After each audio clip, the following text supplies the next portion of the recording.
All right, let's just dive right in. If you've ever even thought about getting an MBA, you have almost certainly fallen down the rabbit hole of school rankings. I mean, they're everywhere, they're super influential, and let's be honest, they can be incredibly confusing. It feels like every publication has a totally different idea of who's at the top, which leaves us all asking one big question. I mean, this is it, right? It's the question everyone wants the answer to.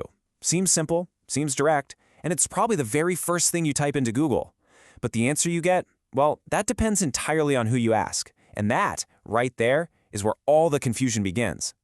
So just take a look at this. We've got 4 of the biggest names in business school rankings, and right off the bat, it's a split decision. You've got QS and the Financial Times, and they both say Penn's Wharton School is number 1. Okay, great.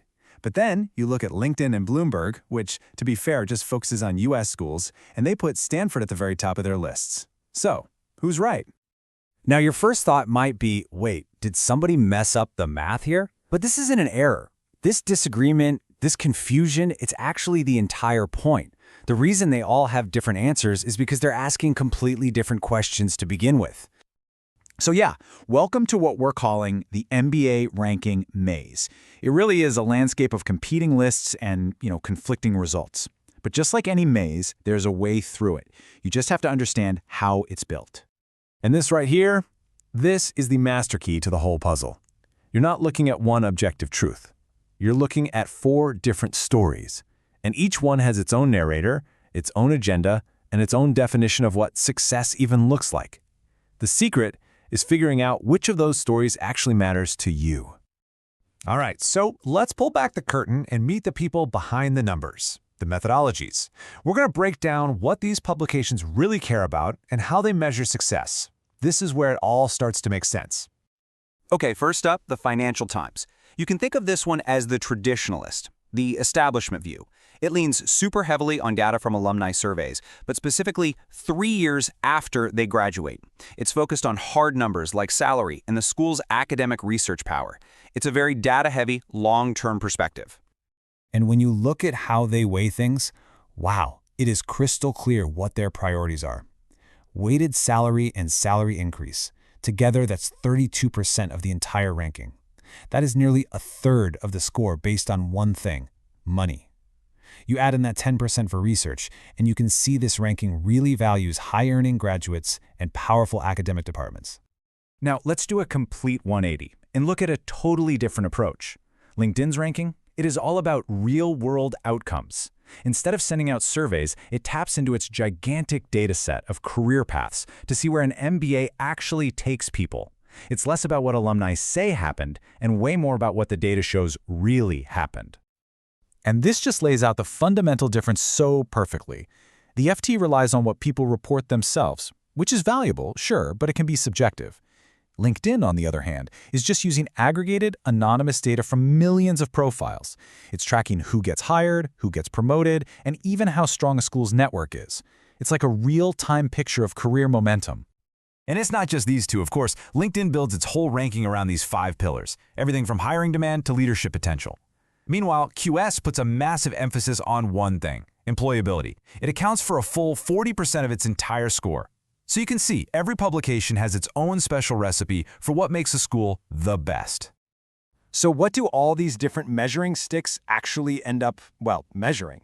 Let's look at some real data points that pop out of these different methodologies. You'll see pretty quick how a focus on salary versus a focus on job roles creates totally different headlines. So because the Financial Times is so focused on pay, it surfaces data like this. Harvard Business School alumni, on average, have a weighted salary of over $250,000 just 3 years after they graduate. It's a staggering number, and it speaks directly to the FT's core metric of financial success. It shows you exactly why a school like Harvard does so well in this specific ranking. But then, you look at LinkedIn's data, and it tells a completely different kind of story. It finds that product manager is one of the most common job titles for grads at an incredible 78 out of the top 100 schools. See, this isn't about salary. It's about the actual jobs that are defining the modern, tech-driven economy. This number shows a massive shift in where MBA talent is going today. And this data, it paints a fascinating picture of the modern business world. You can see the total dominance of product and project management roles. I mean, investment banking is still strong, but it's way less widespread. And the skills? It's all about strategy, how to get a product to market and manage all the people involved. This is literally a snapshot of what companies are hiring for right now. And that brings us right back to the maze. Just look at how the top players shuffle around depending on the list. Wharton is number 1 in 2 rankings that really care about salary and getting a job.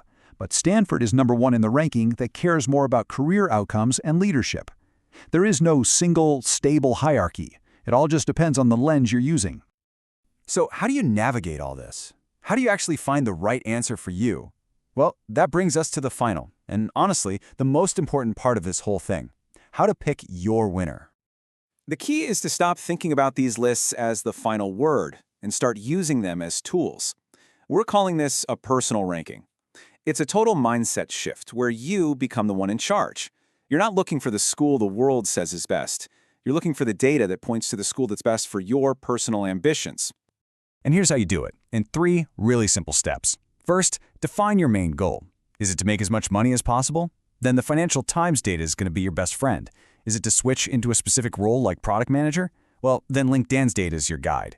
Second, match that goal to the right methodology. And third, and this is so important, look beyond just rank number 1. Use these lists to find schools that might be 15th overall, but are actually number 1 for your specific area of interest. And this is really the ultimate takeaway. The entire multi-million-dollar business school ranking industry, it is not set up to tell you what the single best school is. It's a collection of tools that, if you use them the right way, can help you figure out the absolute best school for you. So let's just reframe that question we started with.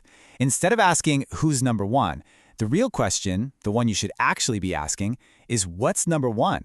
For me, once you can answer that, you solve the maze and you found your true winner.